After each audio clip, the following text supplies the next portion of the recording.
Iran's approach to regional influence and foreign policy is distinguished by its intricate use of soft power mechanisms, particularly through religious, cultural, and ideological channels.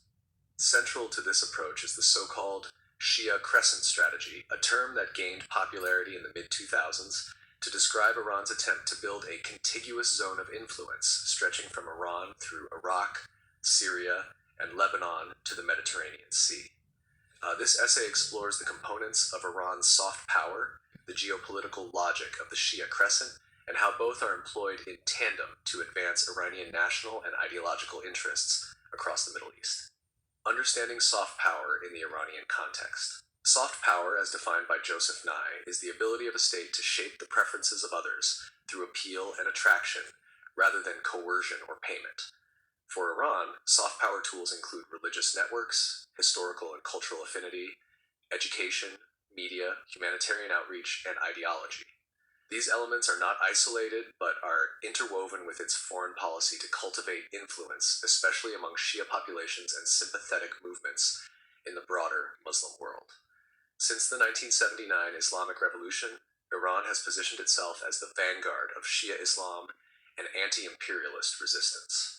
The revolution provided Iran with a powerful ideological platform to reach Muslim audiences disillusioned with Western influence and secular authoritarian regimes. Ayatollah Khomeini's concept of Vilayat-e-Faqih, rule of the jurist, added a theological dimension to Iran's soft power, offering a model of Islamic governance as an alternative to liberal democracy and monarchy alike. The Shia Crescent, origins and strategic vision. The term Shia Crescent was coined in 2004 by King Abdullah II of Jordan to describe a perceived arc of Iranian-backed Shia power stretching from the Persian Gulf to the Levant.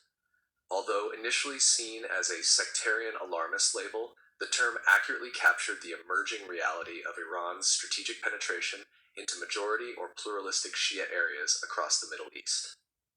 Iran's vision for the Crescent is rooted in multiple strategic objectives. 1. Survival and regime security. By building a buffer zone of influence, Iran reduces its strategic isolation and counters hostile encirclement, especially from Sunni rivals like Saudi Arabia and the US-backed Gulf Cooperation Council (GCC) states. 2. Axis of resistance. Tehran promotes a pan-Islamic resistance front against Israel and the United States, encompassing Hezbollah in Lebanon, various Iraqi militias, the Assad regime in Syria, and the Houthis in Yemen. 3. Export of the revolution. While initially more ideological, the goal of exporting the revolution has evolved into supporting like-minded movements that align with Iran's interests. Case studies. Iran's soft power and influence in the Shia Crescent. 1. Iraq. Religious and political penetration. Following the U.S. invasion of Iraq in 2003 and the toppling of Saddam Hussein, Iran moved swiftly to exert influence in Iraq, where the Shia majority had long been marginalized. Iran's soft power was evident in several key areas. Religious ties. The holy cities of Najaf and Karbala became venues for Iranian religious diplomacy. Thousands of Iranian pilgrims, religious students, and clerics travel there annually. Iran's support for Shia seminaries and clerical institutions bolstered its legitimacy among Iraqi Shia communities. Political patronage. Iran supported Shia political parties such as the Islamic Supreme Council of Iraq, ISCI, the Dawa Party, and the Badr Organization. Through this patronage, Iran shaped the post-Saddam political order. Militias and mobilization. The formation of Shia militias like Kataib Hezbollah and Asayib al-Haq, often aligned with Iran's Quds Force, allowed Iran to maintain armed proxies under the guise of local Iraqi actors. Ideological alliance and strategic continuity. Syria, although ruled by the secular and Alawite Assad family, has been Iran's closest Arab ally since the 1980s. The outbreak of civil war in 2011 threatened this alliance, prompting a decisive Iranian intervention. Iran's support for Syria reflects both ideological and strategic concerns. Religious framing. Iran portrayed its intervention as a defense of Shia shrines, notably Sayyida Zainab in Damascus, helping to mobilize thousands of Shia fighters from Iraq, Lebanon, Afghanistan, and Pakistan. Cultural diplomacy. Iran has invested in educational, media, and reconstruction projects in post-war Syria to cultivate long-term goodwill among local populations, especially in Shia and Alawite regions. Axis integrity.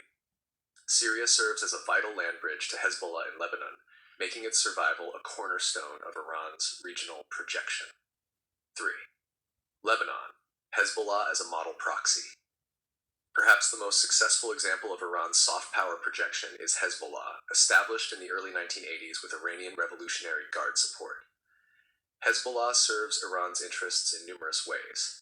Military deterrence. Hezbollah's military capabilities serve as a deterrent against Israeli strikes on Iran or its allies. Cultural and religious affiliation.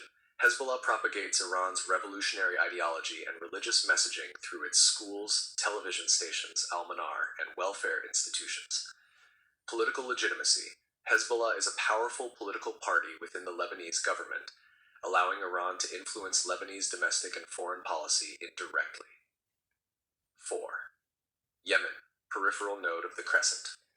While Yemen lies outside the traditional Shia Crescent, Iran's support for the Zaidi Houthi movement aligns with its broader anti-Saudi and anti-Western strategy. Although the Zaydis differ doctrinally from Twelver Shi'ism, Iran's provision of arms, training, and ideological backing has drawn them into its orbit. The Houthis have adopted slogans and rhetoric aligned with Iran's revolutionary discourse. Their capture of Sana'a and conflict with Saudi Arabia serves Tehran's goal of creating pressure points against its regional rival. Tools of Iranian soft power. Iran's soft power relies on a diverse toolkit. 1. Religious diplomacy. Iran's religious institutions, such as Qom seminaries, send missionaries abroad, offer scholarships, and provide ideological training to clerics across the Shia world. 2. Media influence. Networks such as Press TV, Al-Alam, and various social media channels amplify Iranian narratives in Arabic, English, and other languages. 3. Humanitarian aid and infrastructure. In Iraq, Syria, and Lebanon, Iran and its affiliates provide health services, reconstruction aid, and social welfare, building grassroots support. 4. Education and scholarships. Iran invites thousands of students from Shia-majority or sympathetic countries to study theology, politics, and humanities in Iranian institutions. 5. Martyrdom culture and revolutionary memory. Iran leverages the symbolism of Karbala, martyrdom of Hussein, and the legacy of the Iran-Iraq War to bind Shia communities into a shared ideological worldview. Critiques and limitations. While effective in many areas, Iran's Shia Crescent strategy has limitations. Sectarian backlash. Iran's policies have often deepened Sunni-Shia divides, fueling sectarian conflicts in Iraq, Syria, and Yemen. Economic constraints. Sanctions and domestic crises have stretched Iran's ability to finance its proxies and maintain influence.